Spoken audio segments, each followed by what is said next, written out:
आप देख रहे हैं देश लाइव, देश की आवाज। आपने कभी सोचा है कि देश में कुछ लोग चाहे कुछ भी करें, उनका नुकसान कभी नहीं होता।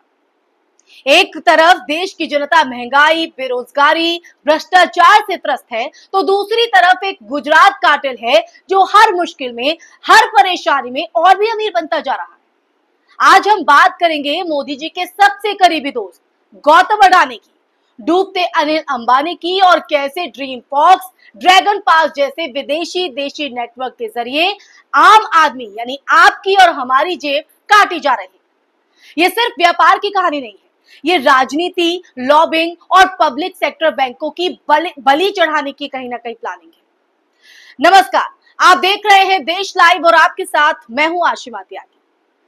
क्या अब देश में युद्ध का ऐलान सेना नहीं बल्कि कॉरपोरेट करेगा? क्या अब भारत में रक्षा मंत्रालय के बजाय मुनाफे वाले उद्योगपतियों की प्रेस कॉन्फ्रेंस से हमें यह पता चलेगा कि देश में युद्ध कैसे जीता? देश ने ये युद्ध कैसे जीता? यही सवाल आज हर उस भारतीय के मन में उठ रहा है या कौंध रहा है जो लोकतंत्र और व्यवस्था को अब भी गंभीरता से लेता है। बात सिर्फ एक या दो बयान की नहीं है, ये पूरी एक सोच है जिसे हम गुजरात कार्टेल कह सकते हैं। गौतम अडानी और मोदी, अनिल अंबानी, ये तीन नाम अब सिर्फ बिजनेस से नहीं जुड़े हैं बल्कि भारत की रक्षा, कूटनीति और नीति निर्माण के हिस्सेदार भी बन चुके हैं। ड्रीम फॉक्स एक भारतीय कंपनी है जिसे शायद बहुत से लोगों ने आज से पहले सुना तक नहीं होगा, लेकिन अगर आप अलग अलग बैंक के क्रेडिट या डेबिट कार्ड जो है वो रखते हैं तो मुमकिन है कि आप एयरपोर्ट पर जिस लाउंज में मुफ्त चाय पीते हैं, स्नैक्स या वाईफाई का इस्तेमाल करते हैं, वो ड्रीम फॉक्स की ही वजह से हो। तो इस कंपनी की शुरुआत 2013 में मिस लिब्रथा कैलेट ने की थी और आज ये कंपनी भारत में 90% से ज्यादा लाउंज नेटवर्क कवर करती है। लेकिन इतने बड़े काम के बावजूद सरकार और मीडिया की नजर इन पर नहीं जाती। अब आते हैं ड्रैगन पास पर। चीन की एक प्राइवेट कंपनी जो दुनिया भर में एयरपोर्ट लाउंज, स्पा, लिमोजिन जैसी लग्जरी सेवाएं देती है। भारत में उसकी एंट्री कैसे हुई, ये सवाल है अडानी ग्रुप के एयरपोर्ट्स के जरिए। लेकिन इस एंट्री से एक सवाल खड़ा होता है कि क्या हम चीन को अपने एयरपोर्ट के भीतर सीधा दखल दे रहे हैं? और ये सवाल और ज्यादा गंभीर तब हो जाता है जब पहलगाम में आतंकी हमला हुआ और उसके बाद लोगों ने ड्रैगन पास और अडानी ग्रुप की साझेदारी पर उंगली उठाई, दबाव पड़ा, सोशल मीडिया करवाया। अडानी ने चुपचाप ड्रैगन पास से दूरी बना ली, लेकिन ड्रीम फॉक्स जैसी घरेलू कंपनी के लिए कोई मंच, कोई सरकार का सपोर्ट सामने नहीं आया। इसी बीच एक और खबर ने देश की राजनीतिक हवा जो है वो बदल दी है। अडानी जी का बयान सामने आया है, हमारे ड्रोन्स ने ऑपरेशन सिंदूर में महत्वपूर्ण भूमिका निभाई। ये बयान गौतम अडानी ने अभी हाल ही में दिया है, एक दो दिन की बात है। अब सोचिए जरा, एक कॉर्पोरेट आदमी खुलेआम एक गुप्त सैन्य ऑपरेशन का श्रेय ले रहा है। अभी डांडिया ने बिल्कुल ये सही ट्वीट किया कि क्या आपने कभी नॉर्थरोप ग्रामीण की सीईओ कैथी वार्डन को देखा है जो B2 बम बनाती है, ऐसे बयान देते हो? अमेरिका जैसे देश में रक्षा सप्लायर्स मीडिया से दूर रहते हैं, जबकि भारत में सीईओ सीधे युद्ध का हिस्सा घोषित कर रहे हैं। इससे भी ज्यादा चौंकाने वाली बात और या चौंकाने वाला बयान कहे तो आया है एक टीवी चैनल से, जहां पर अडानी साहब ने मिडिल ईस्ट के तनाव पर बयान दिया और कहा कि भारत शांति की कीमत बहुत अच्छे से जानता है। ये बात सुनते ही रिटायर्ड विंग कमांडर अनुमा आचार्य ने जबरदस्त सवाल पूछा, शांति की या आपके नुकसान की? ये एक लाइन अडानी की कथनी और करनी का पर्दाफाश कर देती है।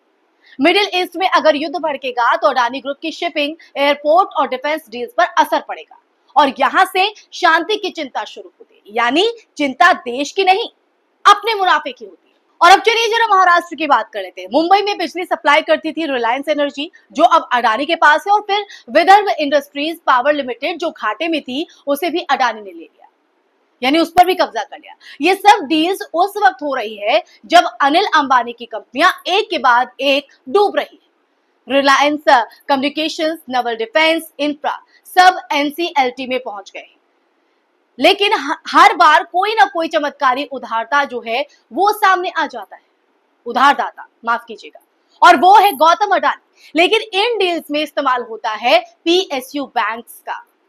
पैसा यानी आम जनता का पैसा, देश की संपत्ति, टैक्स पेयर्स का पैसा और फेल हुए कारोबारियों के पुनर्उद्धार योजना, यही है गुजरात मॉडल। जी हां, एक और बड़ी बात, मुंबई मेट्रोपॉलिटन डेवलपमेंट अथॉरिटी यानी MMRDA जो सरकार की संस्था है, वो तक अनिल अंबानी से केस हार रही है, यानी निजी कंपनियां अब सरकारी संस्थाओं से भी ऊपर हो गई है।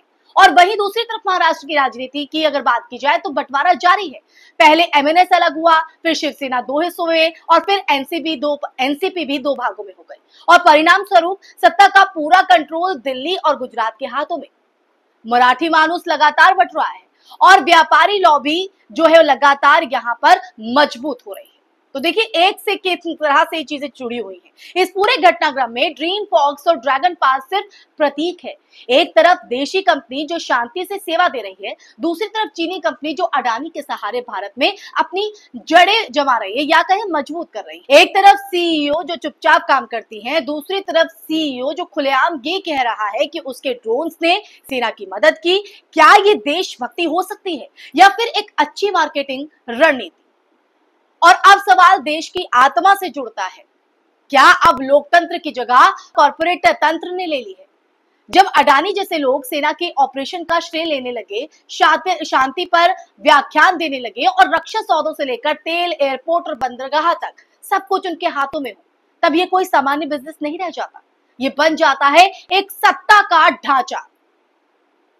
देश में मुद्दा अब ये नहीं है कि कौन कंपनी लाउंज चला रही है या किसके ड्रोन्स कितने उड़े। असली मुद्दा तो ये है कि सत्ता, सेना और संसाधनों का संकेंद्रण अब कुछ हाथों में क्यों सिमट रहा है। ये सवाल अहम हो जाता है और गंभीर भी। क्या ड्रीम फॉक्स जैसी देशी कंपनियों को पीछे कर विदेशी एजेंटों और कॉर्पोरेट घुसपैठों को बढ़ावा दिया जा रहा है? अब सोचने की बारी आपकी है। क्या देश युद्ध लड़ेगा या डील करेगा? क्या भारत के CEO अब देशभक्ति की पैकेज जो है वो करेंगे? क्या आपकी शांति अब किसी और के मुनाफे से तय होगी?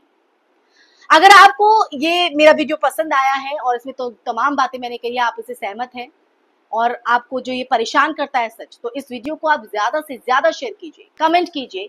क्या आपने कभी ड्रीम फॉक्स का नाम सुना था? क्या आपको लगता है कि अडानी को ऐसा बयान देना चाहिए था? और सबसे जरूरी, इस चैनल को सब्सक्राइब भी कीजिए, क्योंकि हम आपके सामने वो सच्चाई लाते हैं जो TRP नहीं लेकिन जमीर जगाती है। क्योंकि जब युद्ध पर मुनाफा भारी पड़ जाए तब समझ लीजिए अब सरकारें नहीं, कॉर्पोरेट्स देश चला रहे हैं। इसी के साथ इस वीडियो में मैं यही विराम लगाती हूँ। फिर हाजिर होंगे एक नए विषय के साथ। नमस्कार।